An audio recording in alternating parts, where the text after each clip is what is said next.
કૃષ્ણ ભગવાને અર્જુનજીને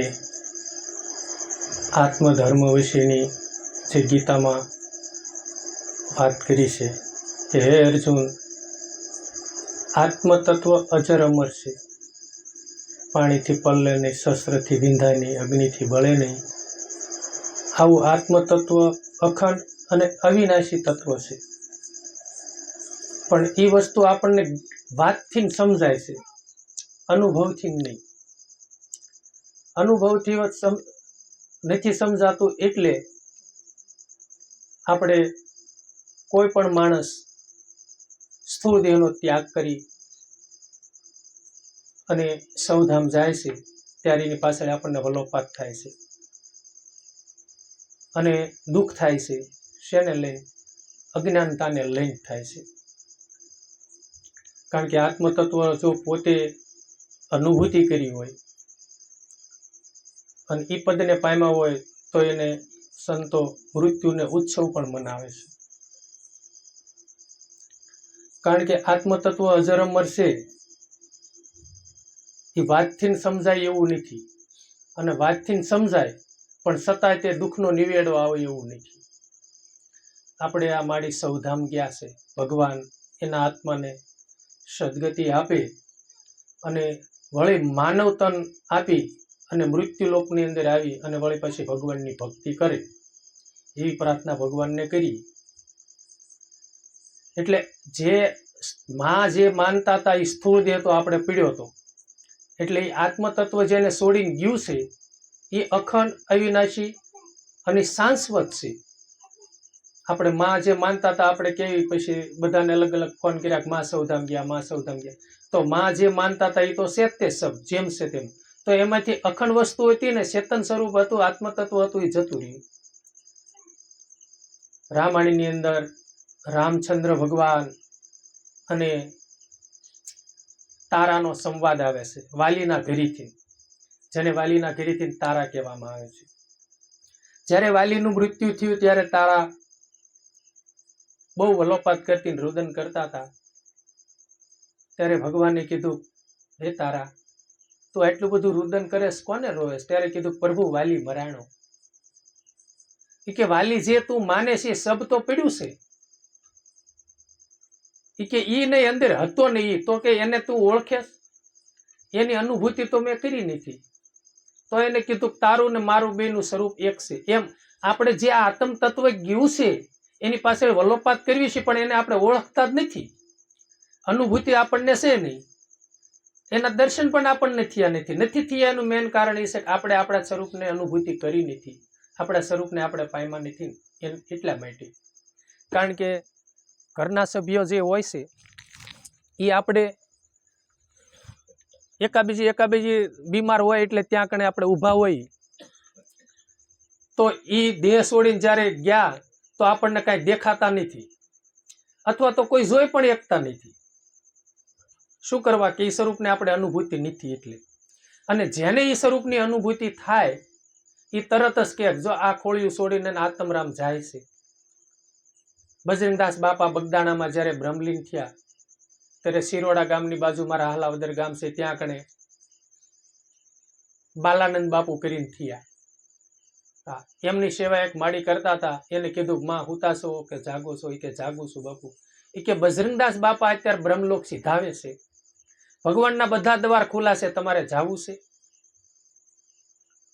ત્યારે એને કીધું કે બાપુ મારે જાવું નથી.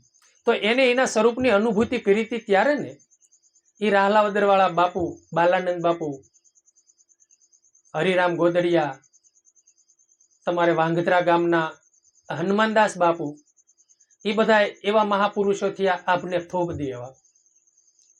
ગામની અંદર એવા સંતોનું પ્રાગટ્ય થવું ને એ બહુ બળભાગી હોય છે. મેં એની જીવન ગાથા સાંભળી છે હનુમાનદાસ બાપુની. હનુમાનદાસ બાપાનું જીવન એકદમ શૌર્ય હતું અને તેજસ્વી હતું. એનું યુવાનની ખુમારી ન હોય ને એવી એની ખુમારી હતી. અને પોશાક રાજાનો પહેરતા હતા, 6 આંગળીઓમાં વેઢ પહેરે, અને એનો પોશાક એવો હતો. એમાં એકવાર પ્રસંગ એવો એનો આવે છે કે જ્યારે માંડવા ગામની અંદર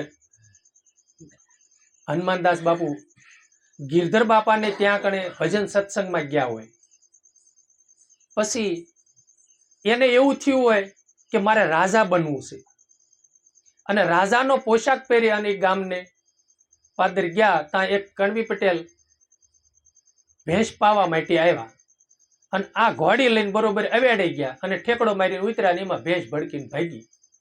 અને ભાઈને ક્રોધ આવ્યો અને હનુમાનદાસ બાપુને એમ કહેવાય છે 2 લાકડી મારી. એટલે સામે એક ભાઈ જોતા હતા, એને દોડીને કીધું, એ ભાઈ તું ઓળખેસ કોણ છો?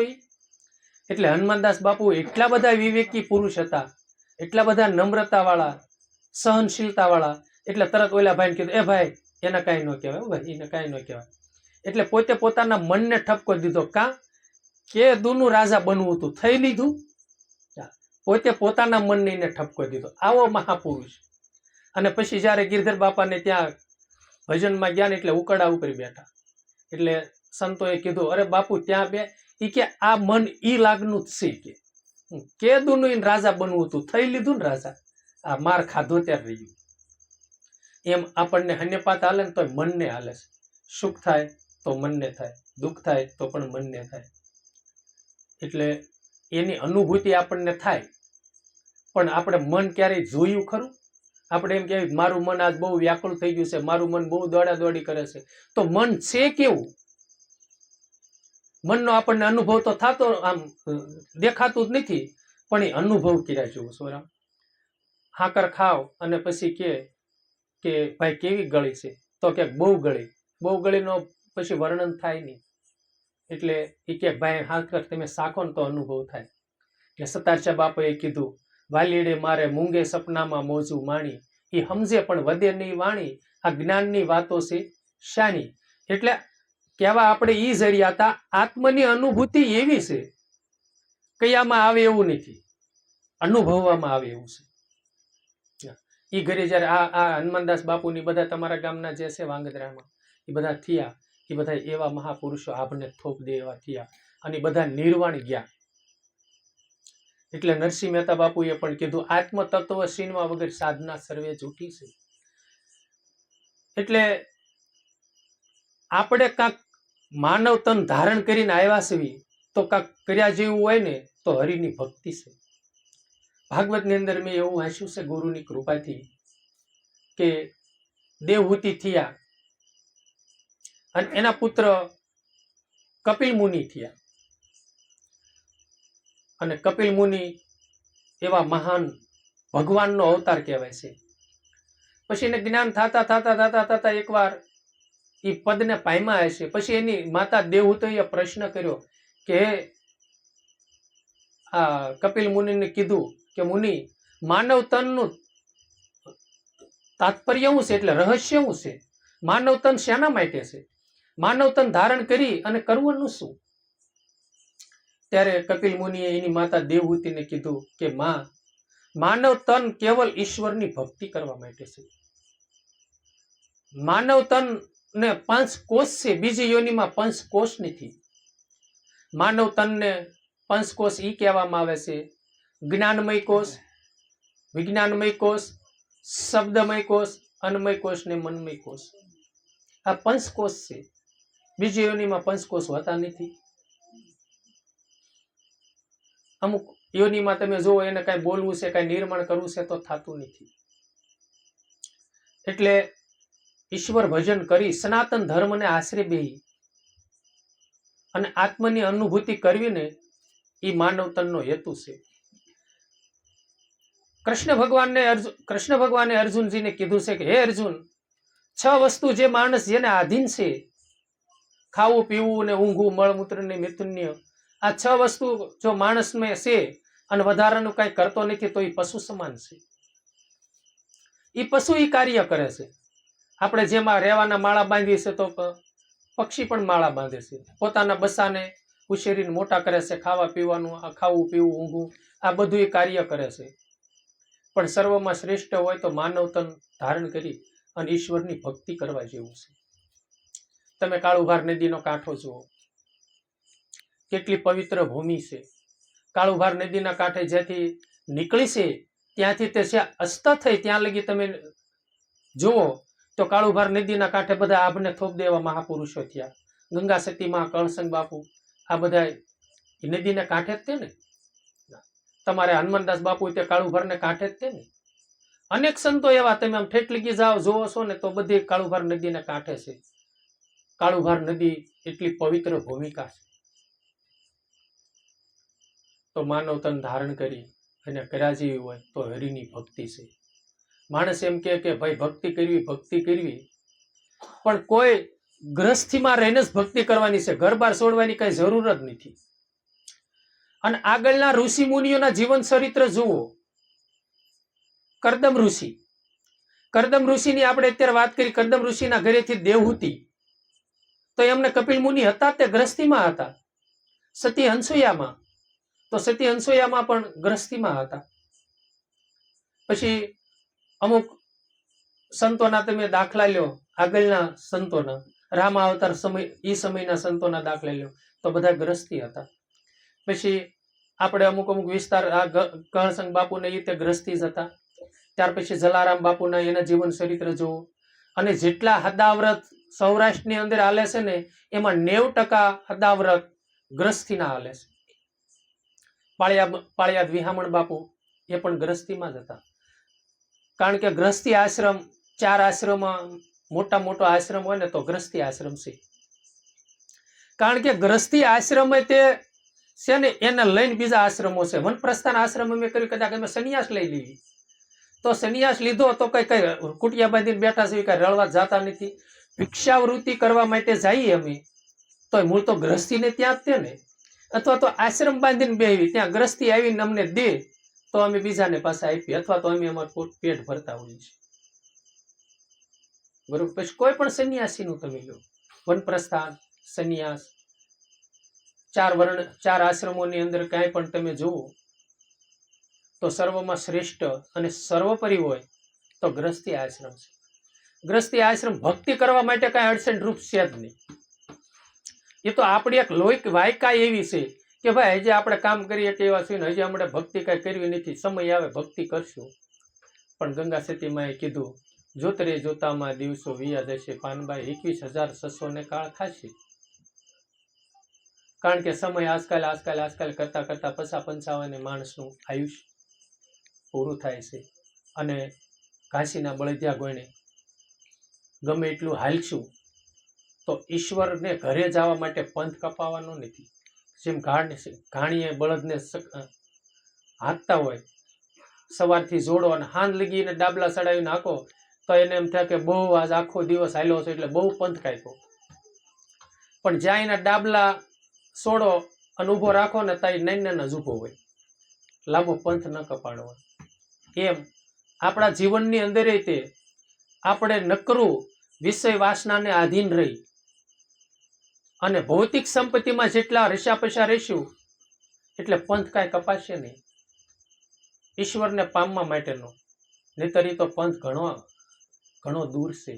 એટલે સેલાણી બાપુએ કીધું, અહીંથી પગલા પાછા નહીં ભરવું રે, પંથ રે ઘણો ને જાવું મારે દૂર, સાંઈ મુજે મેરું કરો તો એસા સંત મિલત હે, નેણાથી નીરખું ભરપૂર દલડેથી ન રાખું તમને દૂર, સાંઈ મુજે મેરું કરો તો એસા સંત મિલત હે.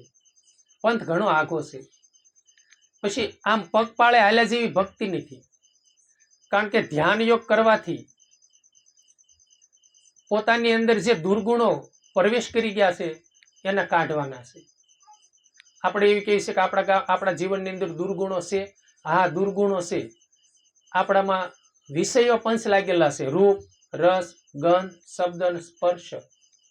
આપણને કાંક ને કાંક શબ્દ કહી દે એવું આકરા પાણીએ તો વિસરાય નહીં. અને શબ્દમાં જો રામ કેટલી તાકાત છે.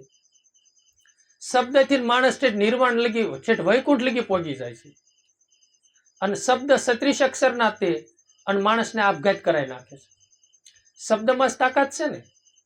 પછી મોરારી બાપુ જેવા કોઈ સંત હોય, કથાકાર, અથવા તો નારાયણ સ્વામી બાપુ અથવા તો કાનદાસ બાપુ, આપણે કાળુભાર નદીના જ કાંઠે થયા ને, એવા મહાપુરુષો વાણી ગાતા હોય, શબ્દથી નથી ને તો એમ થાય ઘડી કહી છે ગાય તો સારું.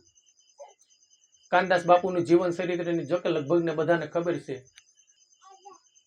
પણ આજ તમે દ્વારકાની અંદર જાઓ, મોટો અનક્ષેત્ર છે અને સંત શ્રી કાનદાસ બાપુનો મોટો આશ્રમ હાલે અને ત્યાં કણે સદાવ્રત કાયમની માટે અનક્ષેત્ર હાલે છે.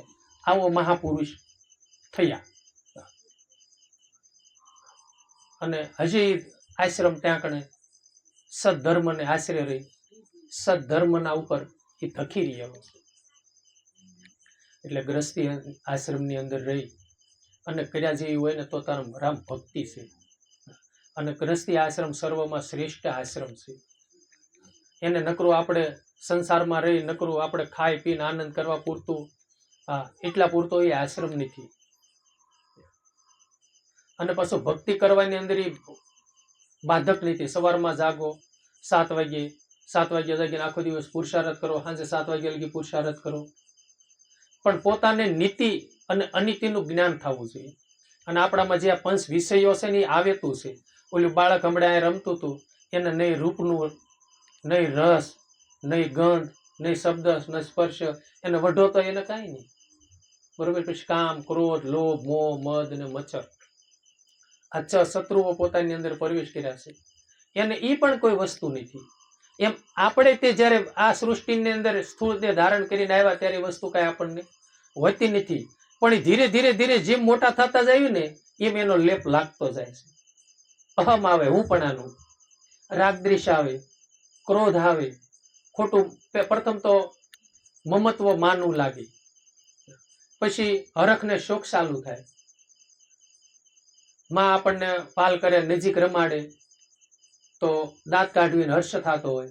માં વળે આપણને અળગો કરીને મેકીને વહી જાય તો પાછું આપણે રાયડું નાખીને રોતા હોઈએ છીએ. એટલે હરખ શોખ એ બધું ધીરે ધીરે ધીરે ધીરે બધા આવેતા મહેમાન છે. પણ એ આવે છે એ પાછા જાય છે એ નક્કી છે. પણ આપણે પ્રયત્ન કરવો જોઈએ. અને ન જાય તો એક દિન સમય એને કાઢવાના છે એ નક્કી છે. આ સૃષ્ટિની અંદર આત્મરામ પણ એક પરદેશી પંખી છે, યાત્રા કરવા માટે આવ્યું છે. એટલે કોઈ સંતોએ ગાયું છે કે હમ પંખી પરદેશી મુસાફિર, આયા હું શેલાની, રહેવું તમારી આ નગરીમાં જબ લખે દાના પાણી. જ્યાં લગી અંજળ છે ત્યાં લગી આ સૃષ્ટિ, આ માનવ તન ધારણ કરીને આ સૃષ્ટિમાં રહેવાનું છે.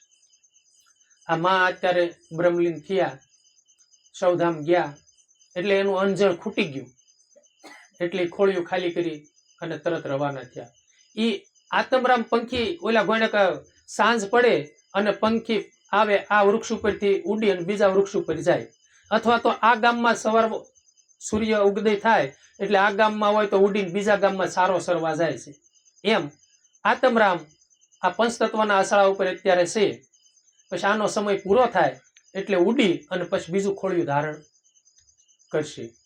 પણ કેવું ખોળિયું ધારણ કરવું એ પોતાના હાથની વાત છે. એમાં ઈશ્વરનું કાંઈ હાલતું નથી. કારણ કે સુખની સાવી સત્કર્મ છે, દુઃખની સાવી અસત્કર્મ છે. ઈશ્વર કર્મના દ્રષ્ટા રૂપે, કર્મના સાક્ષી સ્વરૂપે ઉભા છે. કારણ કે આપણે જેવું કર્મ કરવી છીએ એવું કર્મ ભોગવીએ છીએ. મૃત્યુલોકનો સિદ્ધાંત એ છે કે બ્રહ્મ આવે તોય ભલે, બ્રહ્મના પિતા આવે તોય ભલે, અરે કોઈ પણ દેવી દેવતાઓ આ સૃષ્ટિમાં અવતાર લઈને આવે તો કર્મ કરે અને કર્મ ભોગવે છે. એમાં સંતો કહે છે ભાઈ સુખી થવું છે તો સત્કર્મ હંમેશની માટે કરો અને સંતોનો સમાગમ કરો. એટલે સતારસિયા બાપુએ વાણીમાં ગાયું, સત સમાગમ નિષ્દિન કરીએ, સાંભળીએ શુદ્ધ બોલી, સજન કેરા સંગમાં પ્રકટશે પ્રેમની હોળી, હૃદયમાં વસ્તુ છે અણમોલી. કાયમની માટે સત્યનું આચરણ કરવું, સંતો ભક્તોનો સંગ કરવો તો કર્મ સિદ્ધાંત બનશે. કર્મ સિદ્ધાંત ક્યારે બને? સત્સંગનો સમાગમ બહુ થાય ને તો પોતાને જ્ઞાન થાય કે આજ આ કરેલું કર્મ કાલ મારે ભોગવ્યા વગર છૂટક્યો જ નથી. આપણે પૈસા કમાવી છીએ, આ શું ખોટું બોલીને પૈસા કમાવી છે, પણ ખોટું બોલીને પૈસા કમાણા છે એ પૈસા છે ને કાંટાળો માર્ગ છે. આપણે કાયમની માટે હાલવાનો માર્ગ હોય એમાં કાંટા વેરવી એટલે આપણને જ વાગવાના છે. તો ખોટા કુકર્મી રૂપી કર્મ બાંધ્યા છે તો એ કાંટા એક દિન સમયે આપણને અંદર ખૂટવાના છે. અને જ્યારે કર્મ કર્યા ત્યારે કોઈ આપણને જોતું ન હોય અને જ્યારે કર્મ ભોગવવાનો વારો આવે ત્યારે જગ જાહેર થાય. અમે ભલે સત્સંગ કરતા હોઈએ, ભગવાનની કૃપાથી કદાચ ભેગ ધારણ કર્યો છે, પણ આ જન્મે કદાચ ગુરુ કર્યા કે અથવા ન કર્યા, એ પેલા કઈ કર્મ કર્યા હોય અને આગલા જન્મના કર્મ લઈને આવ્યા હોય ને, તોય તે ભોગવવા પડે, ભોગવવા જ પડે. આગલા જન્મના કોઈ એવા નબળા કર્મ હોય ને આ દેહને કોઈ રોગ થવા માંડ્યો હોય તો રોગ થાય જ તે, કર્મ તો ભોગવવું જ જોઈએ. પણ સત્સંગમાં જ આવી તો એટલું જ્ઞાન થાય કે આ કર્મ હસતા હસતા ભોગવવું છે અને ખોટું ચિંતન કરવું નથી, કોઈના દોષને અવગુણ જોવા નથી, કોઈનો વાંક કાઢવો નથી. મારા દોષને અવગુણ જોવા છે, મારા વાંક મારો કાઢવો છે કે આગલા જન્મના મારા કર્મ નબળા છે ને આ જન્મના હોય તો ભલે, કર્મ મારા નબળા છે એટલે મારા ભોગવવાનો વારો આવ્યો છે. હવે એવા કર્મ કરું કે જેથી કરી બીજા જન્મે મારે ભોગવવું ન પડે. એવું જ્ઞાન માનવ તનમાં થાય છે, બીજા તનમાં થતું નથી.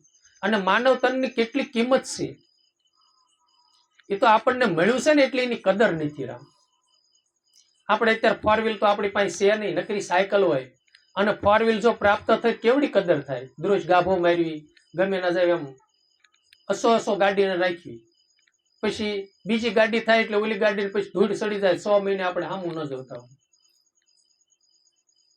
માનવ તન મળ્યું છે એટલે એની કદર કરતા નથી. નહીતર આની અંદર ખજાનો કેવો છે. ઘણી દાન સત્સંગમાં તમે ઓનલાઈન અમારા સત્સંગો યુટ્યુબમાં જોતા હોય તો આવતા હશે કે આ અમુક અમુક બહેનો બેઠા છે, અમુક અમુક ભાઈઓ બેઠા છે, આ 10 વર્ષથી માંડીને બેઠા છે, 60-70 વર્ષ સુધીના દેખાય છે. તો કેટલું બોલ્યા, ક્યારેય એક અક્ષર ઘટ્યો કે મારે આ ક થઈ રહ્યો અંદર, કની તાણ પડી. તો ભગવાને અક્ષરધામ કેવું બનાવ્યું છે. પછી હરખ થાય છે તો ભીતરમાંથી થાય છે ને, સુખ દુઃખ, પછી સહનશીલતા, ધ્યેય ધારણા, વૈરાગ્ય, દયાનો ભાવ ઉત્પન્ન થાય તો ઘટમાંથી ને, ક્રોધ ઉત્પન્ન થાય તો ઘટમાંથી, રાગ દ્વેષ ઉત્પન્ન થાય તો ઘટમાંથી. તો આ ઘટમાં કેવી ભગવાને રચના કરી છે.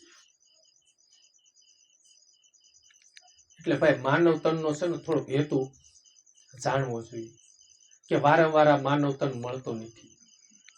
અને એક આપણે માતાજીનો મઢ હોય તો માતાજીનો મઢ કાયમ વાળી સોળી કમ્પ્લીટ રાખતા હોય, દીવાબત્તી કરતા હોય. અત્યારે નવરાત્રીનો એવો મહા આદ્યાશક્તિનો પર્વ છે, એવો ગુગળના ધૂપ હવન થતા હશે.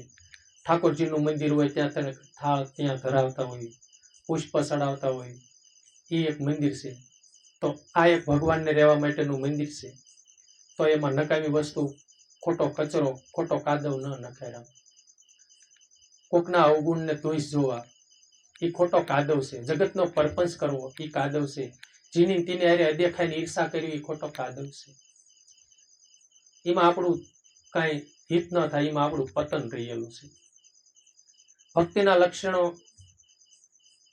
સત્સંગમાં જઈ ભક્તિના લક્ષણો જાણી અને ભક્તિના આભૂષણો ધારણ કરવાને એ જ માનવનો ધર્મ છે. બાકી નહીં. બાકી તો સુખ દુઃખ, લાભ હાનિ, અબજસ અને જન્મ અને મૃત્યુ, આ 6 વસ્તુ હંમેશની માટે ઈશ્વરને આધીન છે. કારણ કે વશિષ્ઠ મુનિએ ભાઈ ભરતજીને રામાયણમાં કીધું છે કે એ ભાઈ ભરત, ભાવિ પ્રબળ છે,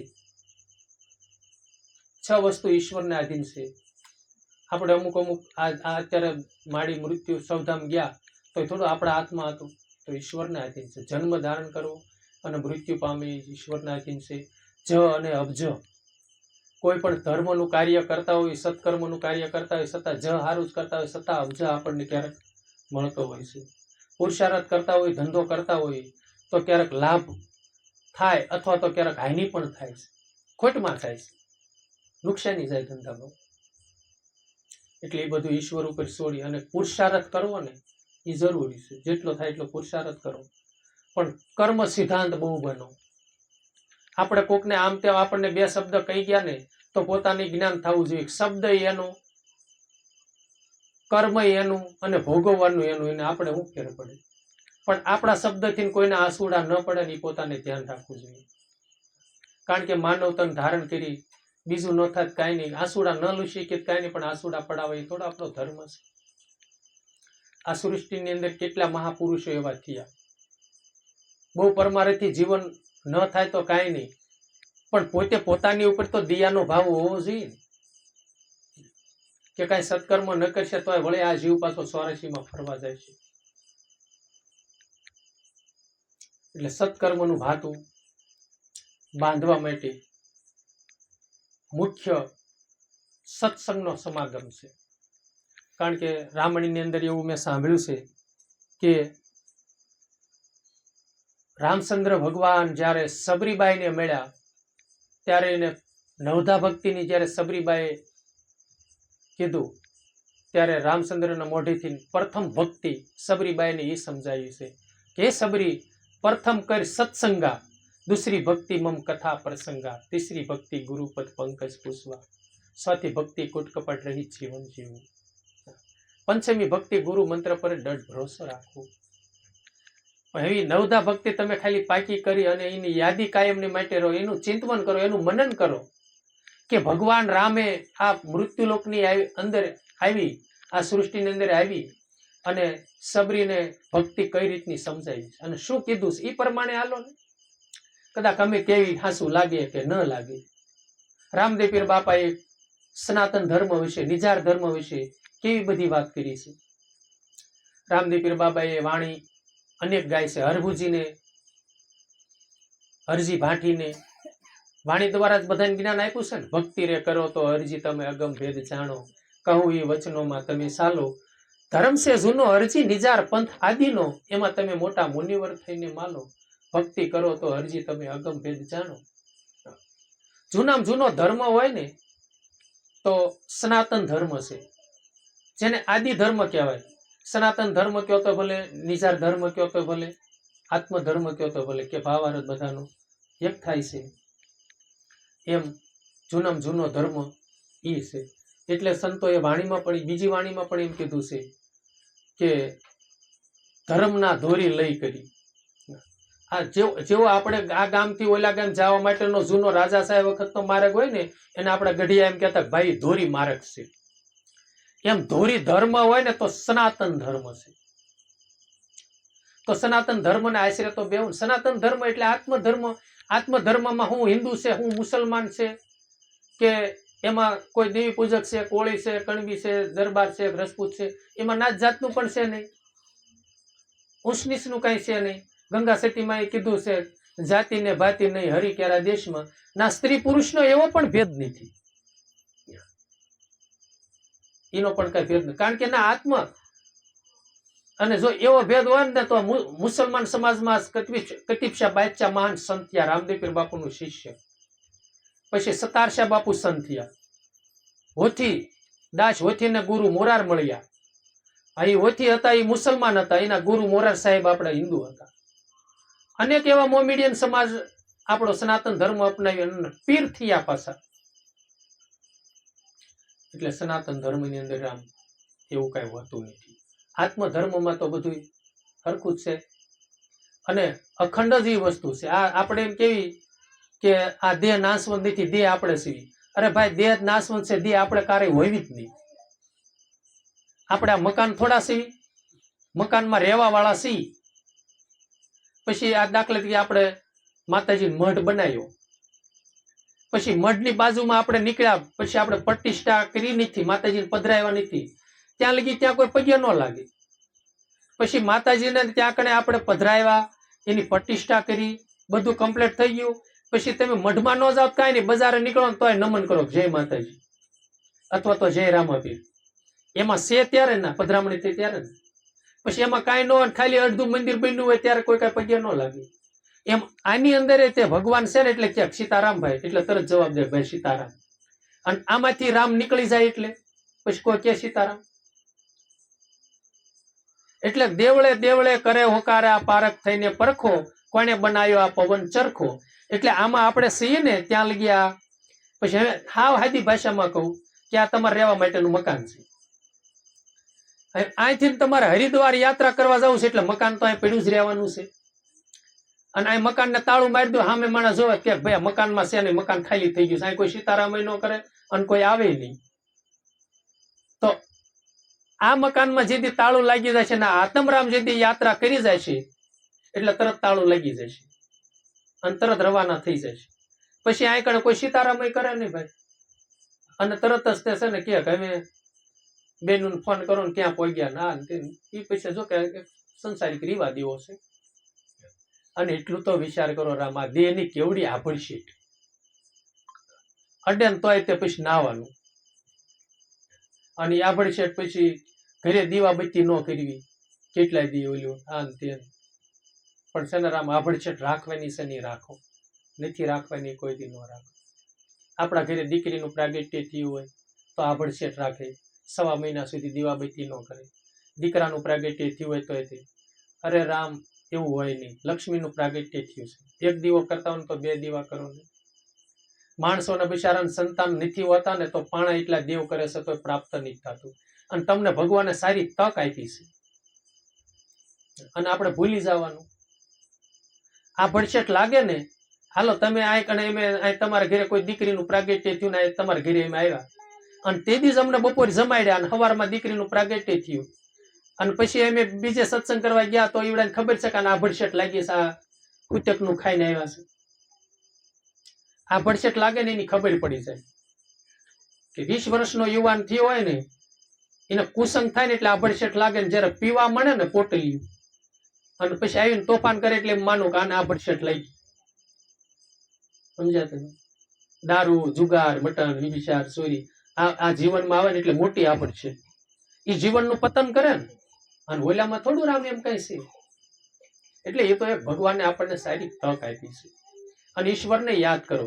અને એટલું તે આપણે અંધશ્રદ્ધા તો કેટલી પછી એ તો વિચાર કરો કે આપણે દીકરીને દવાખાને લઈ ગયા હોય ને બેનું પાસ હારી હોય, એ ના મનોમન બેઠા બેઠા પ્રાર્થના કરે કે અમારી દીકરીને હેરાન નહીં થાય. જો એમને બાળકનો જન્મ થાય છે ને તો એક શ્રીફળનું તોરણ થાય છે તો ના માતાજી આવીને કામ કરી જાય છે તેને આભડશેટ નથી ને આપણે આભડશેટ. એવું હાવ ન રાખો. અમુક વસ્તુ જે રાખવાની છે એના નીતિ નિયમો પ્રમાણે જે છે ગ્રસ્તી આશ્રમની અંદર એ રાખો, બરોબર છે. પણ હાવ ભગવાનને યાદ નહીં કરવાના પછી તમારે થાળ ધરાવતા બપોરે થાળે નહીં ધરાવવાનો, હાંજવાર દીવાબત્તી નહીં કરતા દીવાબત્તી માતાજી ટાંકે નહીં કરવાના, એવું ન હોય. આ ભગવાનને તો યાદ કરવાના હોય.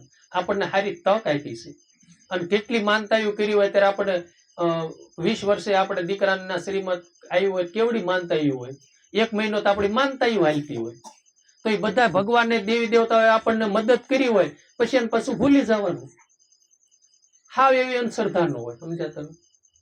થોડુંક વિચાર કરાય. અને સત્કર્મ હંમેશની માટે આપણે કહેવા એ શેરી હતા કે સુખની સાવી છે અને અસત કર્મ એ દુઃખની સાવી છે. એટલે તમે શ્રીમદ ભાગવત વાંચો તો એમાં કર્મ સિદ્ધાંત એટલું બતાવ્યું છે. રામાયણ વાંચો, જોકે આપણા ઋષિ મુનિઓએ જે કાંઈ શાસ્ત્રો બહાર પાડ્યા છે એ બધા કર્મ સિદ્ધાંતથી ભરેલા છે.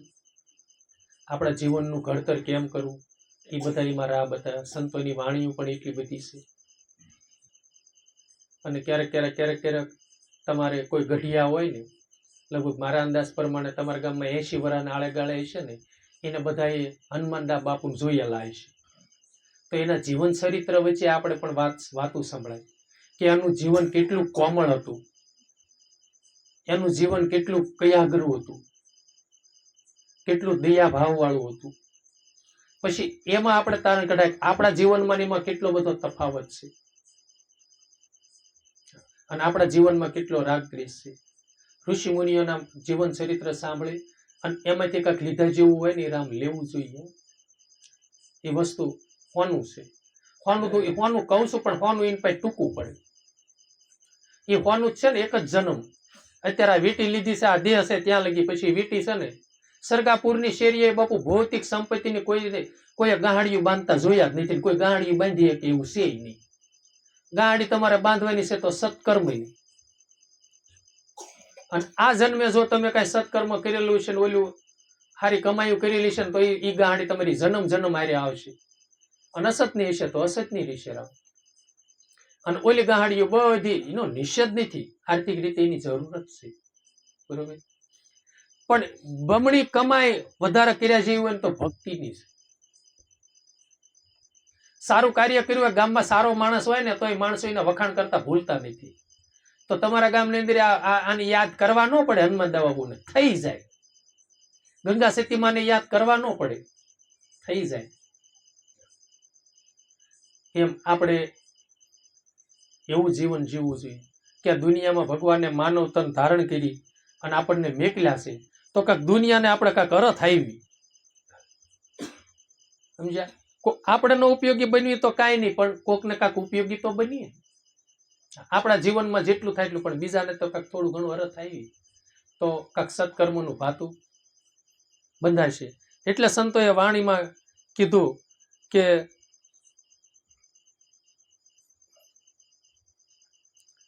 ધાર્યું ધણીનું થાય પરંતુ સત્કર્મ તું કરતો જા. સેવક બનીને સેવા કરજે, ધ્યાન ધણીનું ધરતો જા. ધાર્યું ઈશ્વરનું થશે. અને આપણે તો શું કરવાનું છે? સત્કર્મ જેટલું થાય એટલું કરી જવાનું છે. ઈશ્વર ઉપર ભરોસો રાખી અને પુરુષાર્થ કરી જવાનું. હવે એક સમજો કે આપણે આજ વાવણું કરવા ગયા છીએ બાજરાનું, તો આપણે શ્રદ્ધાને વિશ્વાસ રાખીને વાવણી કરવી એ આપણી ફરજ છે. પછી કેટલું ઈશ્વરને દેવું એ ઈશ્વરના હાથની વાત છે. અમુક ટાઈમે ભાગ્યમાં ન હોય તો અમુક આવેલું પણ આપણા જીવનમાંથી વયું જતું હોય છે. નથી કહેતા કે ભાઈ ઘઉં બરોબર પાકમાં આવ્યા ને બરફના કરા એટલા બધા પીડ્યા અને ઘઉં બધા ભોંય થઈ ગયા હોય છે. એટલે કીધું ધાર્યું ધણીનું થાય છે. સત્કર્મ તું કરતો જા, સેવક બનીને સેવા કરજે, ધ્યાન હરિનું ધરતો જા. તમામ સંતોએ સેવા એક છે ને, કોઈને આપણે આધીન થયા હોય ને એટલે એને સેવા કરી કહેવાય. સત્સેવા પ્રેમ ભક્તિ સતાર નિત્ય આસુ, મન એવા વિચાર દીજે પરવર દિગાર તું, દિલમાં જીવનના સુર ચાલે છે એક સાર દિલમાં. સત્સેવા, એ સતારશા બાપુએ સત્સેવા લખી. સત્યની જેટલી કમાઈ થાય, અને આપણે એક સ્વાભાવિક રીતે કોઈ અનક્ષેત્રની અંદર ગયા હોય અને ત્યાં આપણે સેવા કરતા હોય, કોઈ આશ્રમોની અંદર ગયા હોય તો કેટલા દોડી દોડીને સેવા કરતા હોય. સવારમાં જઈ થાન લગી અને પછી ગ્રસ્તીની અંદર પાછા આ આપણો આશ્રમ જ છે, ઓલો આશ્રમ છે, પણ એમાં કેટલી સેવા કરતી હોય, યાત્રિકોને કેટલા આપણે હાંસવતા હોય, બધું હોય. અને આ કણે પાછા એ પ્રમાણે આપણને ઘરે કોઈ કે કીધું હોય તો કે મહેમાન આવ્યા છે, હું થોડાક રોટલા ઘડી નાખું, તમે થોડાક મગ બાફણા લઈ આવો ને તો કાયમ લાગે, તો તરત આપણો શહેરો ફરી જાય. નકર ઈ ગ્રસ્તી આશ્રમમાં આપણો ધર્મ છે. અથવા તો કીધું હોય તો હું રોટલા ઘડું છું ને મહેમાન હાલ્યા આવે છે ને થોડીક તમે હંજવારી કાઢી નાખો તો છતાં આપણો શહેરો ફરી જાય. અને આશ્રમની અંદર ગયા હોય ને કીધું એક બાપુ આ થોડોક બગીચો વાળ નાખો તો તરત કે હા બાપુ લાવો. તો આ એક ગ્રસ્તી આશ્રમ છે. પણ આપણા જીવનમાં છે ને હું પણ છે, આપણા જીવનમાં એ અહંકાર છે, આપણા જીવનમાં એ મદ છે. હું થોડો કરું, પણ સેવક ભાવ રાખો, કોઈને આધીન રહ્યો અને ભજન હંમેશની માટે કરો. તમે માતાજીને માનો તોય ભલે, ભગવાન કૃષ્ણને માનો ભલે, રામને માનો તોય ભલે, જે તમારા ઈષ્ટદેવને તમે માનો તે, પણ હાંજ સવાર જેટલી થાય એટલી રામ માળા તો કરવી જોઈએ. નામનો બહુ સંતોએ મહિમા મેટ્યો. નામ લિયા એને સબ લિયા સકલ શાસ્ત્ર કા ભેદ, બિના નામે નરકે ગયા ભલપટ ભટ ચારે વેદ. નામ સમોવડ કોઈ નહીં જપ તપ તીરથ યોગ, નામે પાતક છૂટિયા નામે નાશે રોગ. આપણને પાતક લાગેલા છે જન્મ મરણના, અને અમુક ખોટા દ્રંદો એટલે વિષયોના રોગ પણ લાગેલા છે, એ નામ થકી જાય છે. એટલે તમે ગમે એનું ભજન કરો. અને સંતોએ ભજન કર્યા ઉપર એટલે અંદર ઉતરવાનું કીધું છે, ધ્યાન ધરો. તમામ સંતોએ એ જ કીધું છે. લોયણમાં એ કીધું જીરે લાખા ધ્યાનમાં બેસીને તમે ધણીને આરાધો અને મનને પવનમાં તમે બાંધો. ગંગા સતીમાં એમ કીધું એકાંતે બેસીને તમે અલખને આરાધો તો અલખ પધારે તમારે દ્વાર. હા, હરજી ભાટીએ એમ કીધું ભજન વિનાની મારી ભૂખ નહીં ભાંગે, સમરણ વિના મારી તલપ ન જાય રામા. સવારામ બાપાએ કીધું ભજનને ભરોસે રહેજો ભાઈ, અમર બીજક જેને હાથ આવ્યું એને કાળ કેમ કરી કોપશે, ભજનના ભરોસે રહેજો. કાળની તાકાત નથી અને નામનો એટલો બધો મહિમા છે કે છેલ્લી વેળાએ પોતાના છે ને એ કમાઈ આડી આવે એવી છે. અને આ કમાઈ જયારે પથારીએ પડ્યા હોય ને ત્યારે કાંઈ કામમાં નહીં થતી હો રામ. જેવી રીતનું કે હાકરનું આખું ઘર ભર્યું હોય ને આપણને ડાયાબિટીસ થયું હોય તો આપણી માટે ગાંગડા હોય તો પાણા હોય તો ભલે, હાકર હોય તો ભલે, બરોબર. એમ કમાઈ કમાઈ કદાચ ખોનાના નળિયા કરી નાખ્યા છે. પણ જયારે આ કાયા જર્જરી થાય અને ખાટલામાં પીડ્યા હોય ત્યારે એક માટલી હોય અને મોઢામાં દાંતે ન હોય અને એમના ખાટલામાં પડ્યા ત્યારે ખોના નળિયા હોય તો ભલે, આપણે દેશી હોય તો ભલે, આપણા જીવનમાં શું ફેર પડે. પણ સત્યની કાંક કમાઈ હોય ને રામ તો આપણી સુગંધ લેવા બધા આવે હો. ગુલાબનું પુષ્પ ખીલે ને ભમરાને કેવું ન પડે હું ખીલું છું, સુગંધ લેવા આવો. આપણું જીવન સુગંધિત હોય ને તો છેલ્લી વેળા સુધી આપણી ફરતા માણસો બેઠા હોય કે બાપા ઘડીક સત્સંગ કરે મજા આવે, ઘડીક સત્સંગ કરે મજા આવે. પણ ખાટું જીવન હોય તો ખાટું જીવન અને સારું પુષ્પ હોય એની જ બધા સુગંધ લેતા હોય ને. અને ભગવાનને ઈ જ ચડે ને. કાંઈ આવળ તમે જોજો કાળુભાર નદીને કાંઠે આખા કાંઠા પીળા ધમરાક ભીર્યા હોય પણ એના કોઈ પુષ્પ લે. અને ગુલાબ હોય તો બધા તોડી તોડી સુગંધ લે.